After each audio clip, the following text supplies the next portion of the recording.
Hello students, welcome to 11th class. I am Jadhav PL from Swami Ramananda Bharati Junior College, Tasgaon, and I am your chemistry lecturer. My specialization is organic chemistry. So students, chemistry is a very vast subject and this is syllabus of your chemistry with their topic wise weightage. आपला जो केमिस्ट्रीचा syllabus आहे त्याचं weightage इथं दिलेलं आहे. यामध्ये first टर्मला तुम्हाला 7 topic आहेत, ज्यामध्ये हा जो चार्ट आहे यामध्ये तुम्हाला प्रत्येक टॉपिक त्याचं मार्क्स आणि मार्क्स विथ ऑप्शन दिलेला आहे. फॉर एक्झाम्पल बेसिक कन्सेप्ट्स असेल तर त्याला 3 मार्क्स आहेत with option 5 marks. Structure of ॲटमला 5 मार्क्स आहेत विथ ऑप्शन 7 मार्क्स. केमिकल बॉन्डिंगला 6 मार्क्स आहेत विथ ऑप्शन 8 मार्क्स आहेत. रेडॉक्स रिॲक्शन जो आहे याला 3 मार्क्स आहेत विथ ऑप्शन 4 मार्क्स आहेत. मॉडर्न पिरियॉडिक टेबलला 4 मार्क्स आहेत विथ ऑप्शन 6. स्टेट्स ऑफ मॅटरला कंपल्सरी 4 मार्क्स आहेत विथ ऑप्शन 6 मार्क्स आहेत. Basic principles of organic chemistry याला 6 मार्क आहेत आणि विथ ऑप्शन 8 मार्क आहेत. असे हे 7 टॉपिक पहिल्या टर्मचे आहेत.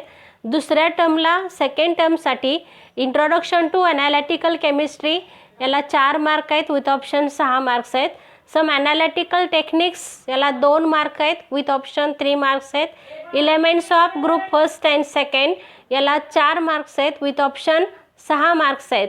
एलिमेंट्स ऑफ ग्रुप 13, 14 अँड 15 याला 6 मार्क आहेत विथ ऑप्शन 8 मार्क आहेत. ॲडसॉर्प्शन अँड कोलाइड्स याला 3 मार्क आहेत विथ ऑप्शन 4 मार्क्स आहेत. केमिकल इक्विलिब्रियम याला 6 मार्क्स आहेत विथ ऑप्शन 8 मार्क्स आहेत. आणि nuclear chemistry and radio chemistry याला 3 मार्क्स आहेत विथ ऑप्शन 4 मार्क्स आहेत. तसंच हायड्रोकार्बन हा सगळ्यात मोठा टॉपिक आहे, त्याला 8 मार्क्स आहेत विथ ऑप्शन 11 मार्क्स आहेत. आणि केमिस्ट्री इन एव्हरीडे लाईफ याला 3 मार्क्स आहेत विथ ऑप्शन 4 मार्क्स आहेत.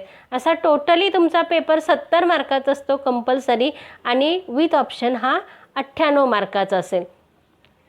कोविड-19मुळं काही सिलेबस हा आपला डिलीट झालेला आहे, तर डिलीटेड पोर्शन जो आहे हा तुम्हाला नोट्समध्ये तुमच्या याची फोटोकॉपी पाठवलेली आहे. त्यानंतर आपण आज पहिला जो टॉपिक आहे या पहिल्या टॉपिकला सुरुवात करणार आहे, some basic concepts in chemistry. त्याचा जो डिलीटेड पोर्शन आहे हा डिलीटेड पोर्शन इथं आहे.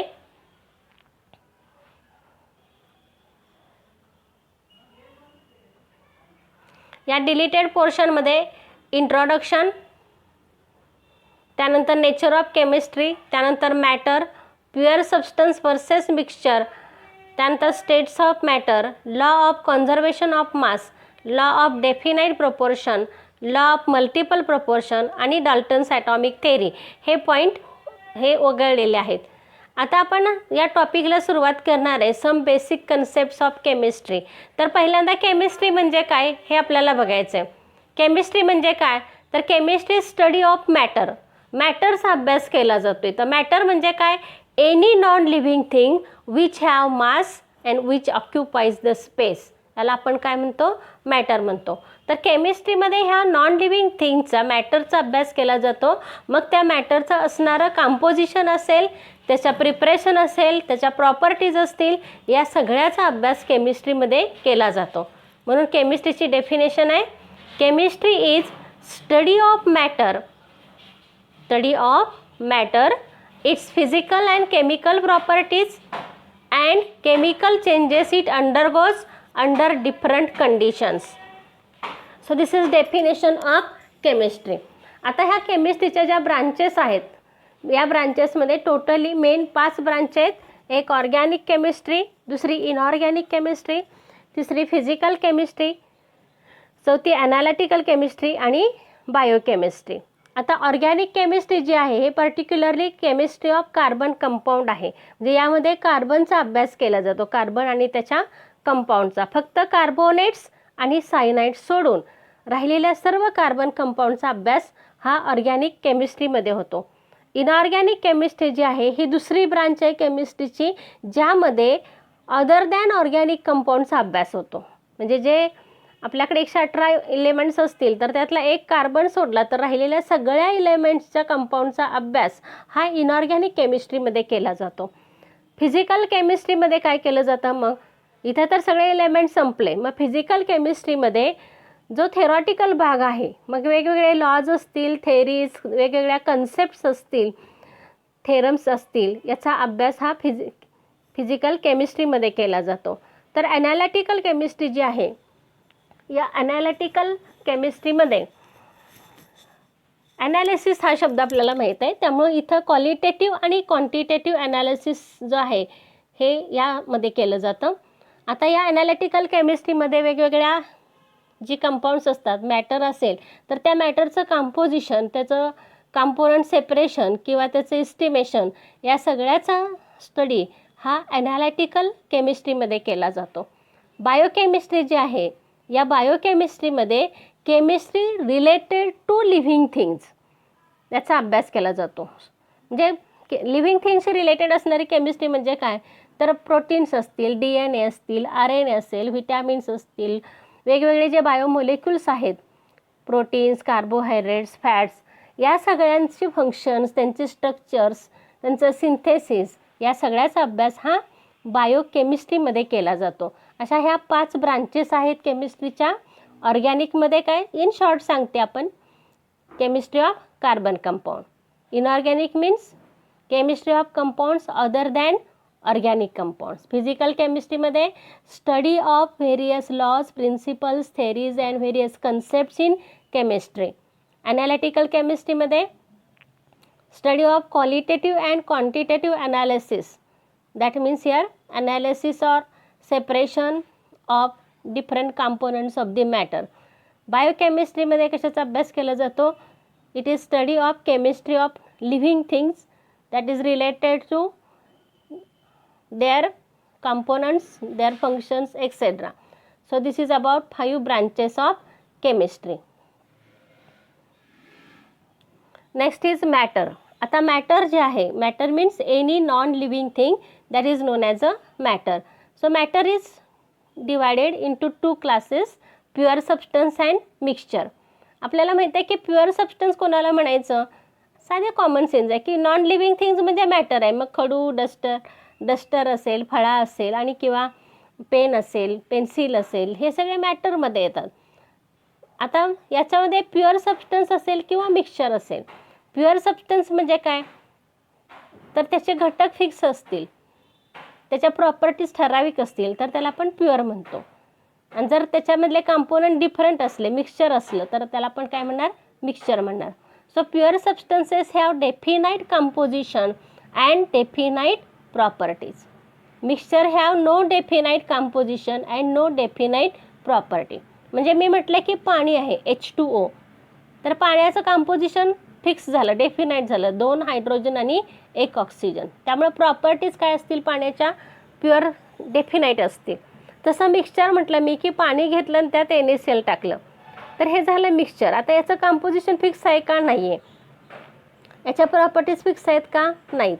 त्यामुळं pure substances have definite composition and properties, while mixture have no definite composition and properties. जे मिक्सचर आहे त्याचे 2 भाग असतात, एक होमोजिनियस आणि दुसरा हेट्रोजिनियस. होमो याचा अर्थ आहे सेम आणि हेट्रो म्हणजे डिफरंट. होमोजिनियस जे मिक्सचर कसं आहे? एकसंग आहे, एकसारखं आहे सगळं इकडं, त्याला काय म्हणायचं? होमोजिनियस. आणि जर मिक्सचरमध्ये आपल्याला वेगवेगळे भाग दिसले, डिफरंट फेजेस दिसल्या, तर त्याला म्हणायचं हेट्रोजिनियस. जे मिक्सचर जे आहे हे होमोजिनियस असेल किंवा हेट्रोजिनियस असेल. Homogeneous means which is uniform through out, that is called as homogeneous.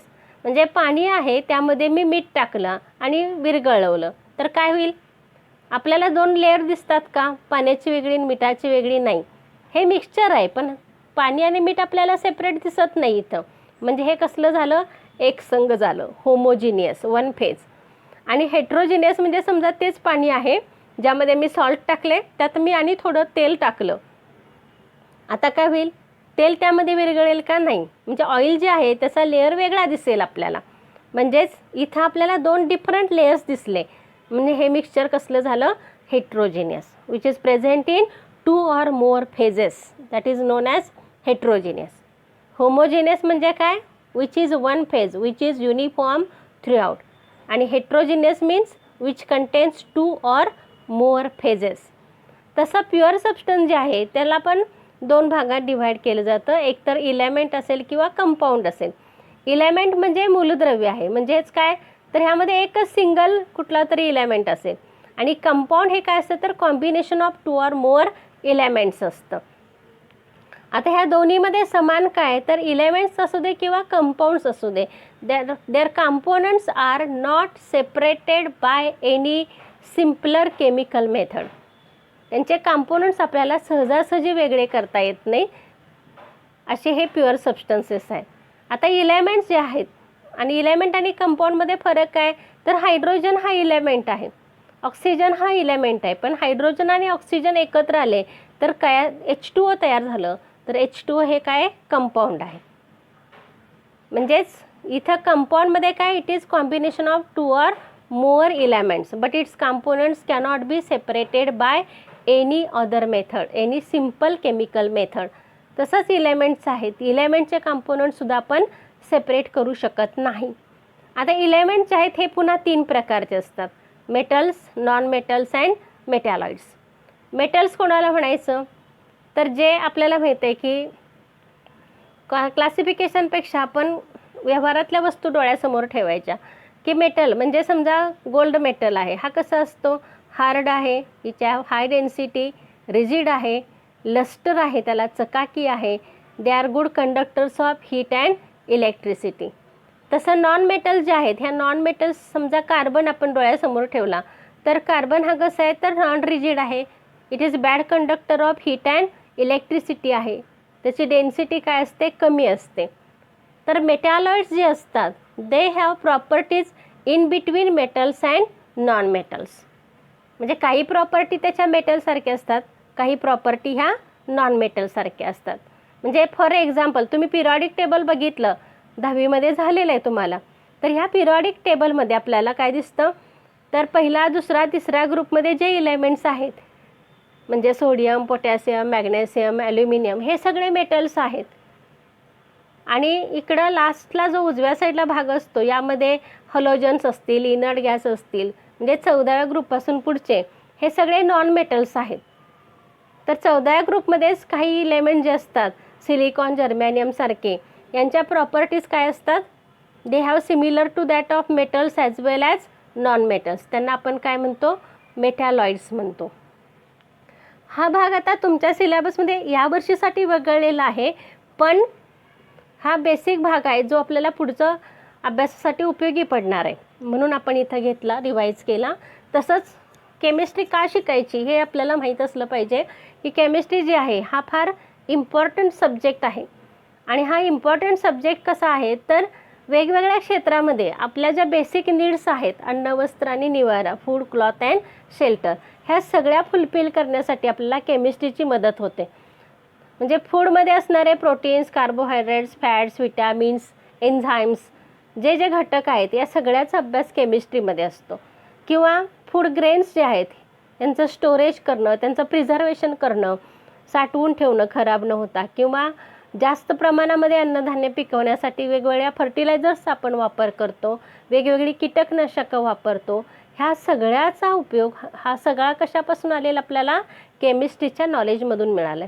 तसं एनर्जी, आता आपल्या घरी आपण स्वयंपाक करण्यासाठी जी एनर्जी वापरतो म्हणजेच जो गॅस वापरतो हा LPG आहे, त्यामध्ये वेगवेगळे गॅसेस असतात म्हणजे ज्याच्यापासून आपल्याला इंधन मिळतं. किंवा आपल्या घरी लाईट असते, ह्या लाईट एनर्जी आहे. तर हे जे एनर्जी सोर्सेस आहेत, एनर्जी आपल्याला ज्याच्यापासून मिळते, ह्यासाठी सगळ्या केमिकल रिॲक्शन्स घडवून आणतात, म्हणजेच इथं केमिस्ट्रीचा उपयोग केला जातो. किंवा आपण घरी ड्राय सेल वापरतो किंवा इन्व्हर्टर वापरतो, याच्यामध्ये सुद्धा काय असतं तर केमिकल एनर्जीचं कन्व्हर्जन हे इलेक्ट्रिकल एनर्जीमध्ये केलं जातं. तसं आपण आजारी पडलो तर आपण वेगवेगळे मेडिसिन्स वापरतो, ड्रग्ज वापरतो. तर ही वेगवेगळे मेडिसिन्स जे आहेत, म्हणजे आता आपण सध्या कोविडसाठी सुद्धा काही मेडिसिन्स बाजारामध्ये उपलब्ध आहेत, क्लोरोक्विन वगैरे ज्या गोळ्या आपण घेतो, तर ह्या ज्या गोळ्या आहेत किंवा पॅरासिटामॉल आहे, ही सगळी केमिकल्स आहेत जे आपल्याला आजार बरा करण्यासाठी उपयोगी पडतात. म्हणजेच केमिस्ट्री जी आहे ही आपल्याला ड्रग्सच्या स्वरूपामध्ये काय देते, वेगवेगळे मेडिसिन्स देते की जे आपण अनेक रोगापासून बचाव करण्यासाठी वापरू शकतो. त्यानंतर वेगवेगळी मटेरियल्स जे आहेत, मग रबर इंडस्ट्री असेल, सिंथेटिक फायबर्स असतील, पॉलिमर्स असतील किंवा प्लास्टिक असेल, तर हे वेगवेगळे मटेरियल्स इंडस्ट्री ज्या आहेत या सगळ्यामध्ये ही सगळी materials that is gift of chemistry. Plastic जे आहे हे पॉलिमर्स आहेत सगळे, बॅकेलाइट्स असेल किंवा सिंथेटिक आपण जे कपडे वापरतो, नायलॉन, टेरिलिन, पॉलिएस्टर, डेक्रॉन वगैरे, तर हे सगळे जे मटेरियल्स आहेत ही कशापासून मिळतात, that is gift of chemistry. तसं इंजिनिअरिंग क्षेत्रामध्ये पण याचा वापर होतो. वेगवेगळे मेटल्स आपण वापरतो, स्टील वापरतो, वेगवेगळे अलॉयज वापरतो. तर ह्या सगळे जे मटेरियल लागणार आहे इंजिनिअरिंगसाठी लागणारं जे साहित्य आहे that is also from chemistry. म्हणजेच आपण उठल्यापासून झोपेपर्यंत आणि जन्मापासून मृत्यूपर्यंत कायम केमिस्ट्रीचा वापर करत आलेलो आहे. एवढा केमिस्ट्री हा आपल्या जीवनामध्ये अविभाज्य आणि तेवढाच महत्त्वाचा भाग आहे. कारण उठल्यापासून आपण पेस्टपासून सुरुवात करतो. तर पेस्ट असेल किंवा ब्रश असेल, त्या ब्रशचे ब्रिसल्स असतील, हे सगळं केमिकल्स आहे. किंवा आपण गुड नाईट लावतो रात्री डास चावू नये म्हणून, हे गुड नाईटमध्ये केमिकल्स असतं. आपण जे खातो अन्न त्याच्यामध्ये केमिस्ट्रीचाच वापर असतो. किंवा जे आपण कपडे घालतो किंवा जे जे कलर्स आहेत, जे आपल्या आयुष्यामध्ये जो रंग भरलेला आहे हा सुद्धा केमिस्ट्रीनंच भरलेला आहे. वेगवेगळे सिंथेटिक कलर्स प्रोडक्शनसाठी आपल्याला केमिस्ट्री हेल्पफुल असते. आता इथंपर्यंतचा भाग हा इंट्रोडक्टरी भाग होता. इथून पुढचा भाग मात्र आपल्याला इव्हॅल्युएटिव्ह आहे, परीक्षेमध्ये येणार आहे. त्यामध्ये पहिला पॉईंट आहे properties of matter and their measurements. आता प्रॉपर्टीज ज्या आहेत ह्या दोन प्रकारच्या असतात, एक फिजिकल प्रॉपर्टी आणि दुसरी केमिकल प्रॉपर्टी. आता फिजिकल प्रॉपर्टी म्हणजे काय, तर property which can be measured or observed without changing the chemical composition of substance. ज्या प्रॉपर्टीज काय आहेत तर आपण ऑब्झर्व करतो किंवा मोजतो, पण त्यावेळी केमिकल कंपोजिशन बदलत नाही, त्याला म्हटलं जातं फिजिकल प्रॉपर्टीज. म्हणजे मी म्हटलं की पाण्याची चव अशी आहे किंवा पाणी रंगहीन आहे, तर हे बघताना त्याच्या प्रॉपर्टीजमध्ये काय बदल, कंपोजिशनमध्ये काय बदल होतो का नाही, किंवा पाण्याचा बॉइलिंग पॉईंट किती आहे, 100 डिग्री आहे, ह्यावेळी पाण्याचं कंपोजिशन बदलते का नाही, कॉम्पोजिशन तेच राहतं H2 आणि ऑक्सिजन. त्यामुळं ज्या प्रॉपर्टीज ऑब्झर्व करताना किंवा मेजर करताना त्याचं केमिकल कंपोजिशन चेंज होत नाही त्याला म्हटलं जातं फिजिकल प्रॉपर्टी. एक्झाम्पल आहे फिजिकल प्रॉपर्टीचं colour, odour, melting point, boiling point, density etcetera. So these are examples of the physical properties. Second type is chemical properties. Chemical property means properties where substances undergo chemical change and exhibit change in chemical composition. ज्यामध्ये chemical change होतो, रासायनिक बदल होतो आणि त्याचं composition change होतं, त्यांना म्हटलं जातं केमिकल प्रॉपर्टीज. जे ज्या ज्या केमिकल रिॲक्शन्स आहेत these are chemical properties. So in these chemical properties there is substance undergo chemical change and exhibit chemical change in chemical composition. म्हणजे इथं रासायनिक बदल होतो आणि केमिकल कंपोजिशन त्याचं चेंज होतं. आता बघा, समजा पाणी आहे, पाणी तुम्ही बॉईल केलं तर पाण्याच्या वेपर्स तयार होतात, पण त्याचं कंपोजिशन बदलतं का नाही. म्हणजे पाण्याचा पण फॉर्म्युला H2Oच असतो आणि व्हेपरचा पण फॉर्म्युला H2Oच असतो. किंवा तुम्ही आईस घेतला, बर्फ, तर त्याचासुद्धा फॉर्म्युला H2Oच असतो. म्हणजे केमिकल कंपोजिशन बदलत नाही, फक्त त्याच्या फिजिकल स्टेट्स चेंज होतात. म्हणून तो बदल कसा आहे, तर हा फिजिकल चेंज आहे. म्हणजे ही प्रॉपर्टी कसली आहे, फिजिकल प्रॉपर्टी आहे. तसं तुम्ही समजा कार्बन हवेत जाळला तर काय होणार आहे, कार्बन डायऑक्साईड तयार होणार आहे. म्हणजे तिथं काय झालं तर कार्बनचं केमिकल कंपोजिशन चेंज झालं आणि कार्बनचं कन्व्हर्जन कार्बन डायऑक्साईडमध्ये झालं. म्हणून ही प्रॉपर्टी कसली आहे, तर केमिकल प्रॉपर्टी आहे. दुसरा समजा तुम्ही मॅग्नेशियम घेतला आणि तो हवेत जाळला तर मॅग्नेशियम ऑक्साईड तयार होतं. म्हणजे हा चेंज कसा आहे, तर इट इज केमिकल चेंज आहे, कारण इथं केमिकल कंपोजिशन बदलतं. म्हणजे आपण बघितलं फिजिकल प्रॉपर्टीजमध्ये there is no change in chemical composition and in chemical property there is change in chemical composition. Example आहे त्याचं केमिकल प्रॉपर्टीचं, coal burn in air to produce carbon dioxide और magnesium wire burns in air to form magnesium oxide. Next point is measurement of properties. So many of this properties are quantitative. Quantitative म्हणजे त्याची आपण quantity मोजू शकतो अशा आहेत, संख्यात्मक आहेत. Any quantitative measurement is expressed by numbers followed by the unit in which it is measured. म्हणजे तुम्ही एखादी संख्या मोजता, म्हणजे आता समजा मी म्हटलं की दूध आहे, तर दूध घेताना आपण काय म्हणतो, अर्धा लिटर घेतलं. किंवा साखर आणली, मी किती आणली, तर 200 ग्रॅम आणली, फॉर एक्झाम्पल सांगते. तर ह्या ठिकाणी आपण पहिल्यांदा नंबर म्हणतो आणि पुढं काय म्हणतोय, ग्रॅम म्हटलं, लिटर म्हटलं, तर हे काय युनिट आहे त्याचं, म्हणजे एकक आहे की ज्यामध्ये ते क्वांटिटी मोजली जाते. म्हणजे पहिल्यांदा आपण नंबर लिहितो, संख्या लिहितो आणि त्यानंतर युनिट लिहितो. So unit is arbitrarily decided, universally accepted standard for measurement. Measurement मोजमाप करण्यासाठी जे आर्बिटरीली डिसाइडेड आणि युनिव्हर्सने सगळ्या ॲक्सेप्ट केलेलं आहे असं स्टँडर्ड, त्याला काय म्हणायचं, युनिट म्हणायचं. आता आपल्याला माहिती आहे की युनिट जे आहे त्याच्या डिफरंट सिस्टीम्स आहेत. हे झाले आपल्याला लहानपणापासून, आपण 4थी 5वीपासून शिकत आलो आहे. पहिली सिस्टीम आहे CGS. CGSमध्ये सेंटीमीटर फॉर लेंथ, त्यानंतर मास हे ग्रॅममध्ये असेल आणि टाईम कशामध्ये मोजलं जाईल, सेकंडमध्ये. दुसरी सिस्टीम आहे FPS. FPSमध्ये लेंथ ही फूटमध्ये मोजली जाईल, मास पाऊंडमध्ये मोजलं जाईल आणि टाईम हे सेकंडमध्ये मोजला जाईल. तसा तिसरी सिस्टीम आहे MKS, ज्यामध्ये लेंथ मीटरमध्ये मोजली जाते, मास किलोग्रॅममध्ये आणि टाईम हे सेकंडमध्ये मोजलं जातं. ह्या 3 सिस्टीम्स आहेत पूर्वापार वापरत असणाऱ्या. याशिवाय SI सिस्टीम आहे, ही इंटरनॅशनल सिस्टीम ऑफ युनिट आहे. आता ही SI सिस्टीम आहे, याच्यानुसार 7 युनिट्सना फंडामेंटल युनिट्स म्हटले. आता फंडामेंटल म्हणजे काय, तर बेसिक युनिट्स आहेत ही, which are independent units and not derived from any other units. हे जे युनिट्स आहेत ही कसे आहेत, बेसिक आहेत, इंडिपेंडंट आहेत, दुसऱ्या कोणापासून ही डिराईव्ह केली जात नाहीत. These are independent units and not derived from any other unit. आता याचे 7 कुठले आहेत, तर समजा पहिला लेंथ आहे. लेंथचं सिम्बॉल काय, तर L आहे. त्याचं युनिट आहे मीटर आणि सिम्बॉल ऑफ द युनिट काय, स्मॉल m आहे.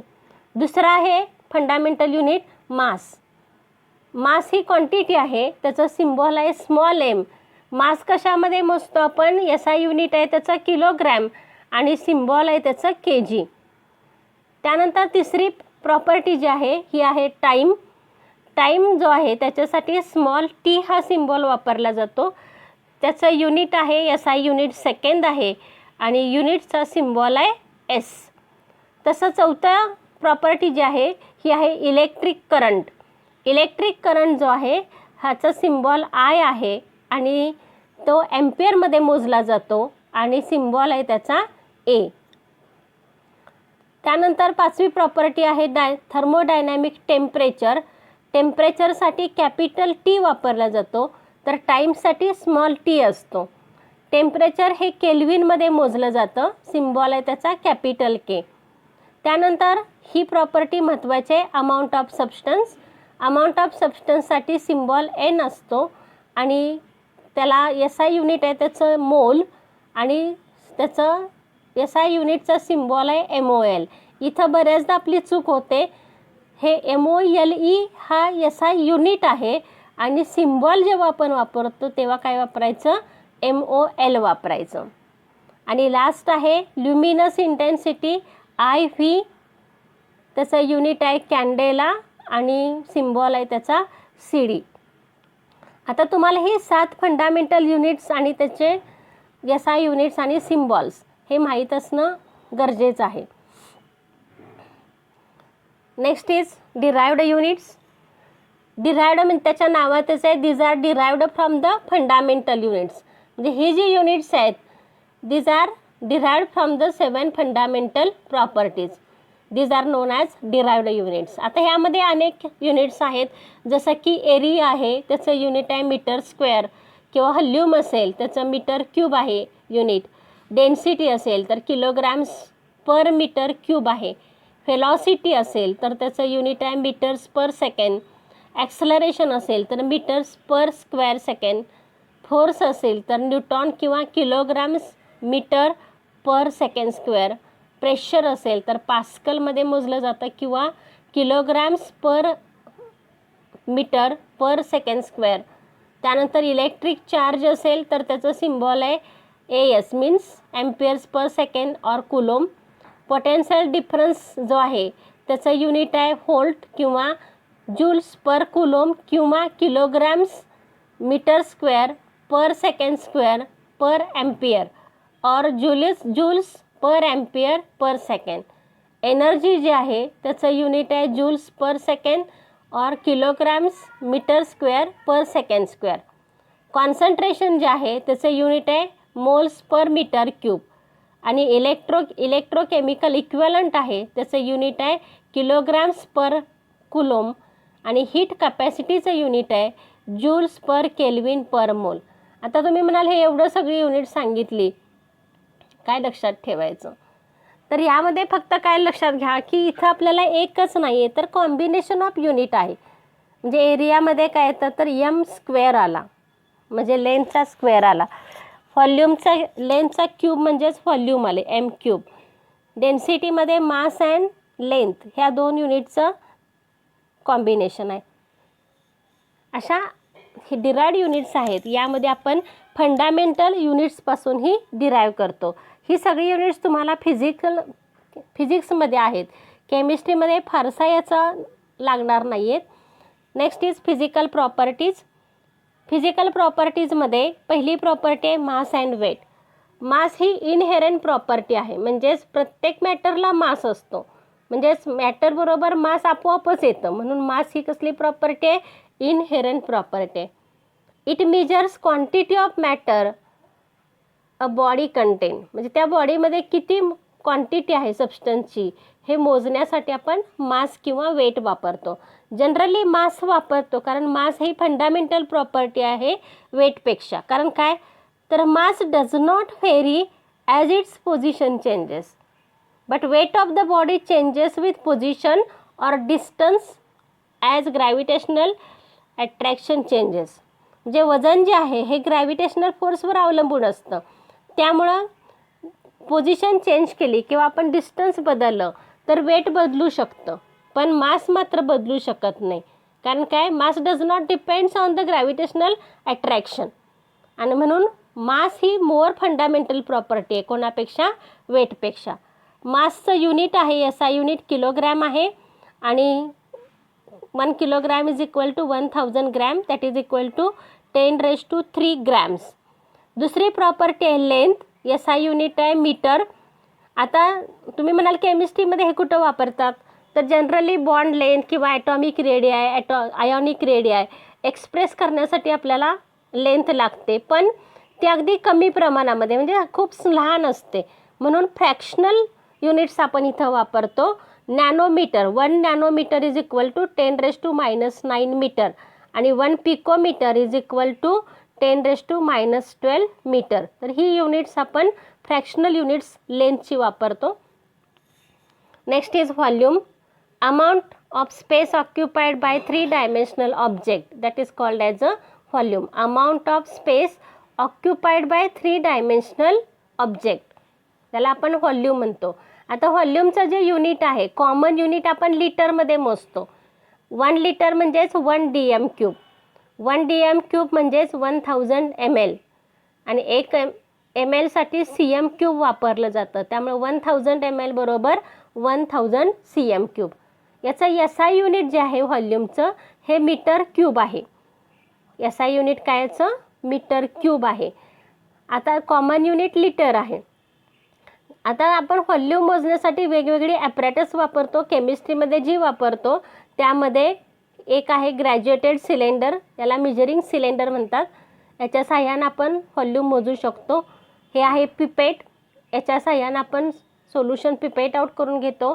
त्यामध्ये 25 ml ची आहे, म्हणजे याची कपॅसिटी 25 ml आहे. तिसरं आहे हे ब्युरेट, याची समजा 50 ml कपॅसिटी आहे, तर आपण 50 ml सोल्युशन यानं मोजून घेऊ शकतो. आणि हे आहे व्हॉल्युमेट्रिक फ्लास्क. जर आपल्याला सोल्युशन करायचं असेल तर हे तयार करण्यासाठी आपण हा फ्लास्क वापरतो. म्हणजे आपण इथे एक मार्क आहे, या मार्कपर्यंत आलं की ह्याचं व्हॉल्यूम किती असतं, 250 ml होतं. तर असे वेगवेगळे ग्लास ॲपॅरेटस आपण केमिस्ट्री लॅबमध्ये व्हॉल्यूम मोजण्यासाठी वापरत असतो. चौथं युनिट आहे डेन्सिटी. प्रॉपर्टी आहे density. Density of substance is mass per unit volume. डेन्सिटीचं डेफिनेशन काय, मास पर युनिट व्हॉल्यूम आहे. याचा युनिट आहे, याचा unit kilograms per metre cube. CGS unit आहे ग्रॅम्स पर सेंटीमीटर क्यूब. आता हे झालं SI युनिट. आता टेम्परेचर. टेम्परेचर जे आहे हे हॉटनेस किंवा कोल्डनेस मोजण्यासाठी आपण वापरतो, त्याचं हे मेजर आहे टेम्परेचर. कॉमन युनिट जे आपण वापरतो यामध्ये डिग्री सेल्सिअस आणि डिग्री फॅरनहाईट ही कॉमन युनिट्स आहेत. तर SI युनिट जे आहे टेम्परेचरचं हे केल्विन आहे. आता रिलेशन काय आहे, तर degree Fahrenheit is equal to 9/5 degree Celsius plus 32. हे रिलेशन आहे ना, degree Fahrenheit is equal to 9/5 degree Celsius plus 32. किंवा केल्विन जर असेल तर केल्विनचं कन्वर्जन म्हणजे डिग्री सेल्सिअसचं केल्विनमध्ये करायचं असेल तर काय करायचं, डिग्री सेल्सिअस जेवढं आहे त्यामध्ये 273.15 ॲड करायचं, म्हणजे आपल्याला काय मिळेल, केल्विन मिळेल. म्हणजे 0 डिग्री जेव्हा असतं तेव्हा 32 काय असतं, फॅरनहाईट असतं. तेव्हा केल्विनमध्ये टेम्परेचर असतं 273.15. तसं 100 डिग्री सेल्सिअस टेम्परेचर असतं तेव्हा फॅरनहाईटमध्ये ते 212 डिग्री फॅरनहाईट होतं आणि केल्विनमध्ये 373.15 केल्विन असतं.